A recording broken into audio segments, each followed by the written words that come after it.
কোথায় যাবেন? আমি তো পড়ে যাব। লিফট আছে নিচে, লিফট নিচে যাচ্ছে। যাক নিচে, লিফট কি উপরে উঠবে না? তা তো উঠবে। হ্যাঁ, এখানেই ব্যাপার। ধৈর্য আর হয়ে তো লাভ নাই। একটা কথা সবসময় মনে রাখবা রিপন, জীবনটাই নিচের আর উপরের একটা ব্যাপার। তুমি যদি জীবন উপর উঠতে চাও তাহলে নিচে থেকে শুরু করতে হবে। আমার জীবনে আমি সবসময় এই জিনিসগুলো মেনটেন করে চলি। আগে নিচে যাই, পরে উপরে উঠি। এতে কি হবে জানো রিপন?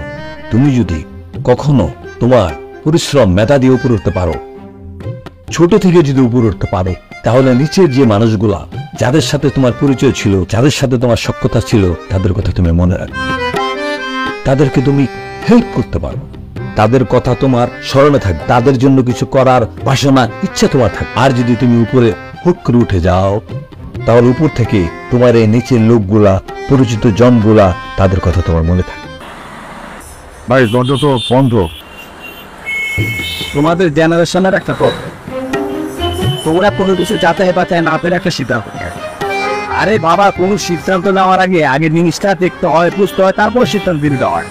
ফুটকির একটা সিদ্ধান্ত না দরজা বন্ধ, এটা লাগাবো। এই তো গোলাম, তুমি একটা দরজা বন্ধ, তুমি হতাশ হয়ে পড়ছো। আরে বাবা, একটা কথা মনে রাখবারই বল, একটা দরজা যদি বন্ধ থাকে, হাজারটা দরজা খুলে যায়। ওই খুলে যাওয়া দরজাটা তোমাকে খুঁজে বের করতে হবে। আমাদের সময়ে একটা দরজা বন্ধ থাকলে আমরা 10টা বড় দরজা খুঁজে বের করছি, আর তোমার পাশে একটা বড় দরজা খুঁজে বের সিদ্ধান্ত নিয়ে দেবে। ট্রেনটাকে খাওয়া ভাই সবসময় মনের মতো করে খেতে। জ্ঞানী গুণী মনীষীদের বই পুস্তক পাও, বুঝতে পারছো? ট্রেনটাকে কাজে লাগাও। কি সমস্যা রিপন? না ভাই, আর সমস্যা আমার জীবনে ভাই আর প্রেম ভালোবাসা মানে কিছু নাই।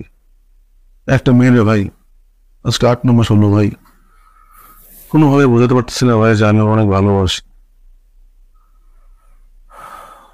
দেখো রিপন, যে তোমার প্রেম যদি পবিত্র হয়, তুমি যদি মন থেকে মেয়েটাকে চাও, মেয়েটাকে ভালোবাসো, তাহলে নিশ্চয়ই তুমি একদিন কামিয়াব হবে। কিন্তু এর আগে তোমাকে কি করতে হবে? তোমাকে প্রবল ইচ্ছা, প্রবল মনোবল নিয়ে সামনে আগায় যেতে হবে। তোমাকে আমি একটা উদাহরণ দিই। এই যে আমাদের মুক্তিযুদ্ধ, মহান মুক্তিযুদ্ধ, এই যুদ্ধের সময় আমাদের কাছে কি ছিল? আমাদের না ছিল অস্ত্র, না ছিল প্রশিক্ষণ। তারপরও কিন্তু আমরা এত বড় একটা পাক বাহিনীর সাথে যুদ্ধ করে জয় হয়েছি। কি কারণে হয়েছে? আমাদের মনোবল ছিল, আমাদের প্রবল ইচ্ছা ছিল, আমরা পারছি। এরকম ইচ্ছা আমারও বললে তোমাকে আগে যেতে হবে। এত অল্প তো হতাশ হলে তো হবে না। এই রিপন, তোমার যখন দিই তখনই টেনশন আছে। টেনশন ছাড়া কি তোমার কিছু নাই? ভাই একটা সমস্যা হয়েছে, সমস্যা? চাকরিটা নাই।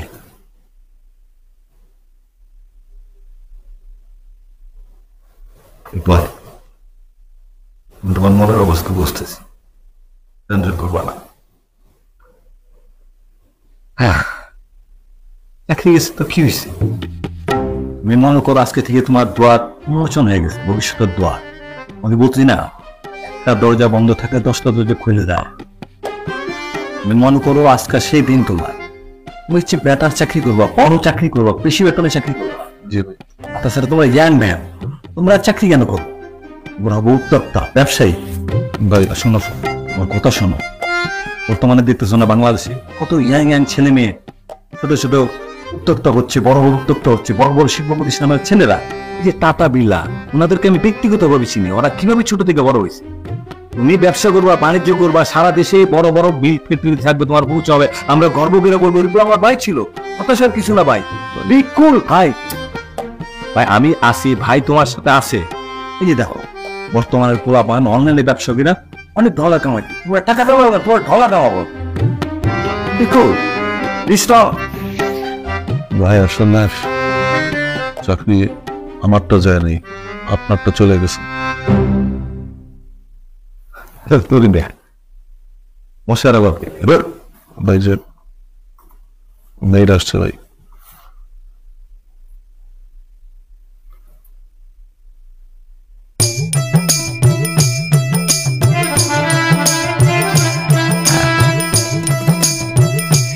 ভাই কোনো সমস্যা নাই, কোনো সমস্যা নাই।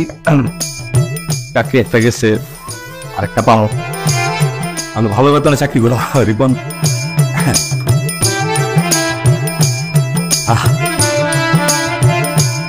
নিকুল বিষ্টপ, আমি মানুষকে মোটিভেশন করি, আর আমার রিপন কোনো টেনশন নাই। আরে কোনো সমস্যা নাই রিপন। আরে ব্যাপার হলে একটা চাকরি গেছে 10টা চাকরি হবে, এর চেয়ে বড় বেতনে চাকরি করো, কোম্পানি কি হবে এটা? হ্যাঁ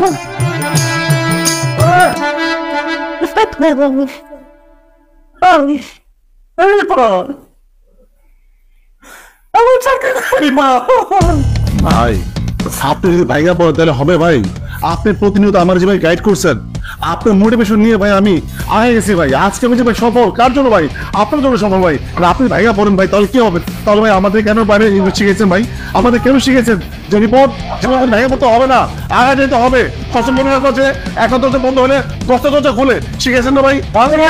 আমার চাকরি ফেরত দেওয়া না, আমার চাকরি আমার চাকরি ফেরত আমি বাঁচুন না।